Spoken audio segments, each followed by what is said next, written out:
Alright, so show you what we're working on right now. We're going to rebuild the vent windows in the 84 K10 that we've been working on. So I'll turn you around and show you just exactly how I do it. You may find a better way of doing it or know of a better way of doing it.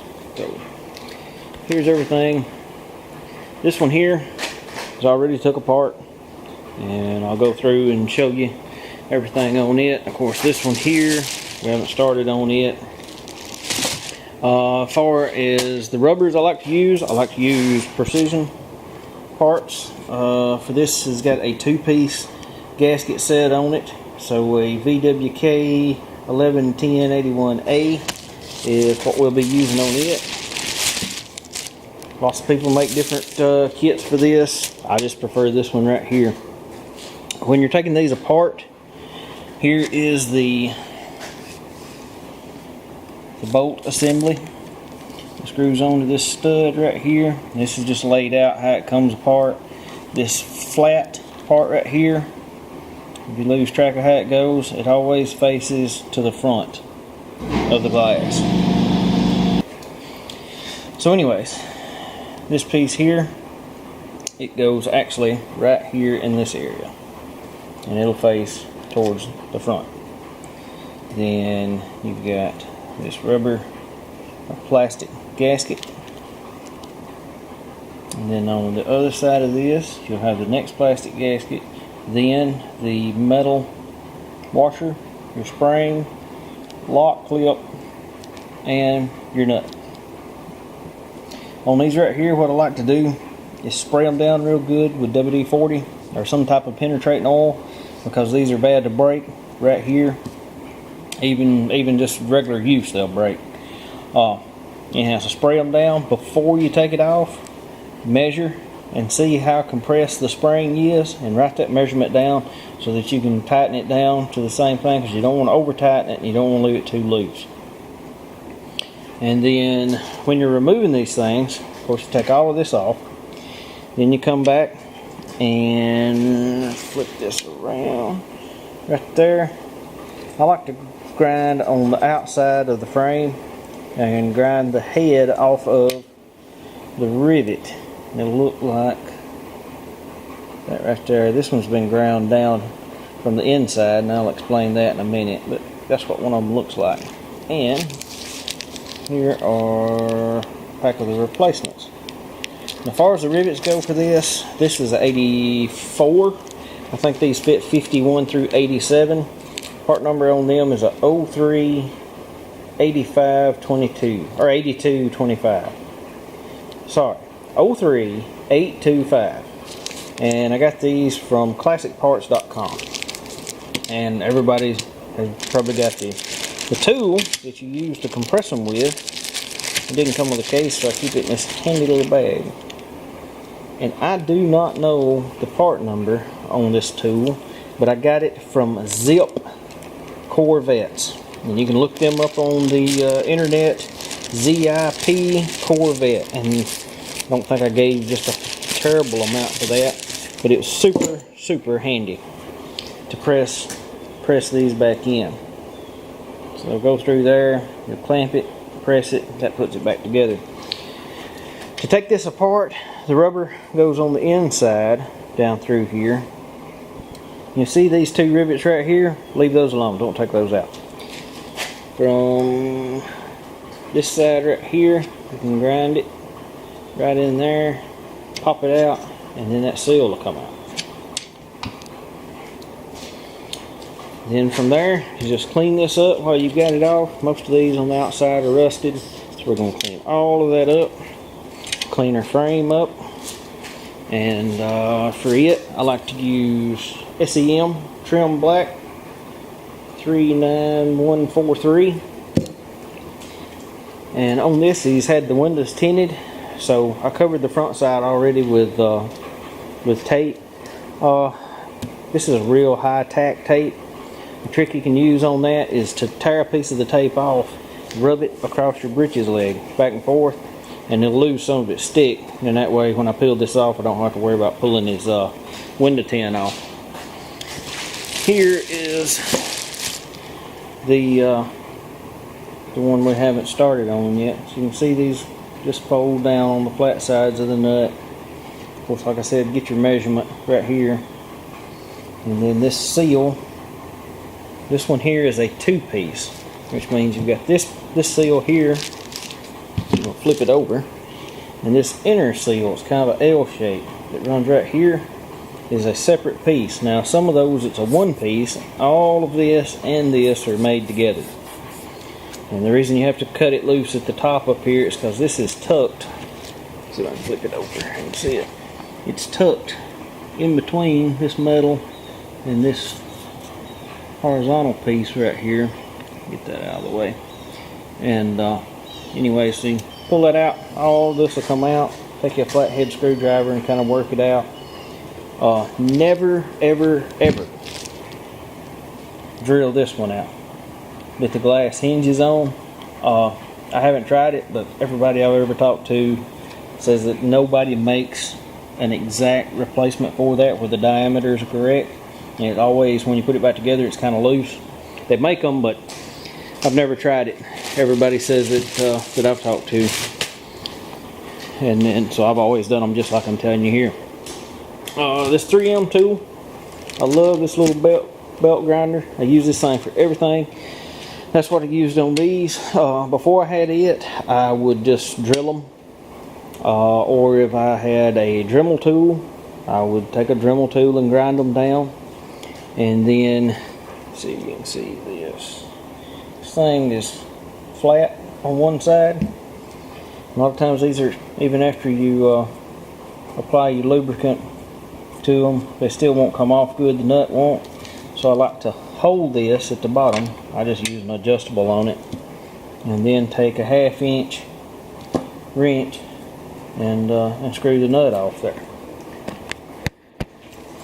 So that's how we do that. I'll come back and I'll show you in a minute one that's completely finished compared, I guess, to the other one tore apart. Okay, so we're putting one together. This is the one that was hanging up over there a while ago. And I'll tell you how I like to do it. I like to get this outside, or this J rubber, started on here, actually put on. Then come back and put this back strip in, because it makes it easier to get this one tucked in this spot, and then to come back and slide this under there. Where you put this on, then you're fighting trying to get that in. It's just easier to do, for me, to do it first.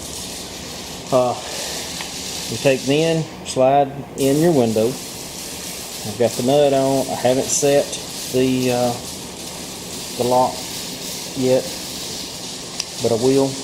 And how you work these in is, handiest thing is this little tool here. It's given to me by a window company, but you can pick them up at your local parts store. It's just a bone. You can use a screwdriver, but this is better. It's made of plastic. We always called it a window bone. This is, when you take these apart, you'll see that's a C channel. And the best way I've found to do it is to take one side, hook it down in there, and then just work the other side with this bone down in there, just like that. And I actually do the whole entire thing and get it put together. Then I'll come back and I'll pull this side out. And here's my tool I was telling you for. Why is this not focusing? This thing's got issues. I apologize. It's going to be a little blurry, looks like. Maybe. I think that's better. Get this out of the way. So anyways, got my die in there, and I like to set this. I don't know if we can get that in there. If you set that nut on top of that, you can tell. Apologize for the blurry, but tell that it's just almost flush. And you just set this over in there, however best you can. It's usually coming in from this side. Get it set in there. Once you get it set in, slide your, I guess we'll call that the hammer, and then the rivet. I've already got one done. Put the rivet in. Golly, how awful. Anyways, flip this thing over. You can see we've mashed it. Again, I apologize that this is not a very... Anywho. And then to hold it all together, just take a big C-clamp, clamp this. After I get this in, kind of out of sequence on what to do. Like I said, put this in first. Then I like to set this in, fold down all the pieces on the back, hold it in, little clips. Then clamp it together right here. Start assembling the window back into it. We'll get this one clamped in, get all the rubber put back, and then we'll put a rivet and clamp that one. And then that one will be done. We'll be ready to install it into the truck. Like I said, that tool, the bone, adjustable wrench, 1/2" wrench, flathead screwdriver, some type of grinding tool. To keep track of everything, I just run a piece of mechanics wire through it in the order that it came off, lay it off to the side, and that's how we do it. Another thing, if this is not wanting to come off, these break real easy. You can take a pair of vice grips and clamp it right here where my thumb is, because it is, see if I can fold that over. I don't know if you can see it or not. That's that flat edge I was telling you about before that faces forward. You can actually get that facing forward flat like it's supposed to be, clamp it right there, and that'll hold this rod because it's got a square, let's see if you can tell it right, get this lanyard out of the way. It's got that square right there.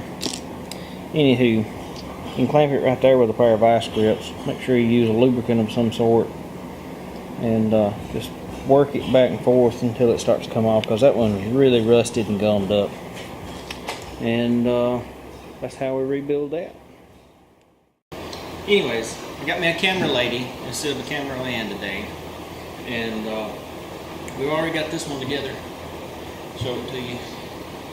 I explained earlier how to put the rivets in. We got the top rivet in. Went ahead and put the lock in because I can't hold the camera and show you how to do that at the exact same time. They got the new locks from LMC. Customer got those, but you simply just put those together. And if you looked at anything we did on Instagram, you saw where I posted, I broke one of these glasses, hammering the pin back in. So what I'll do is I'll turn it like this right here, 90 degrees. And I've got just a piece of plywood on some sawhorses, and I'm gonna have to come over here where you can actually see it. You lay the lock on top like that, and it can't fall because you've got it up against you, wedged between you and here.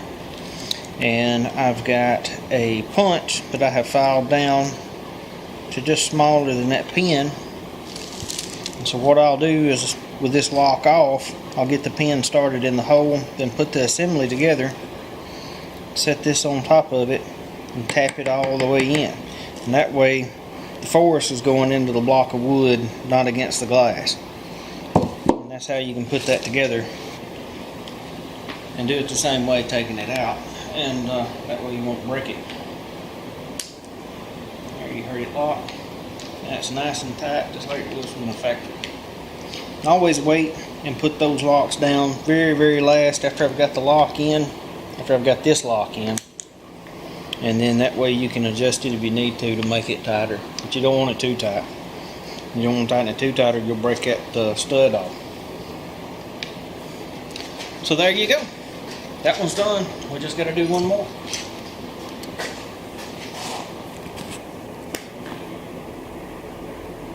And this is my camera lady. This is my lovely, beautiful, super hot wife, Erica Warren.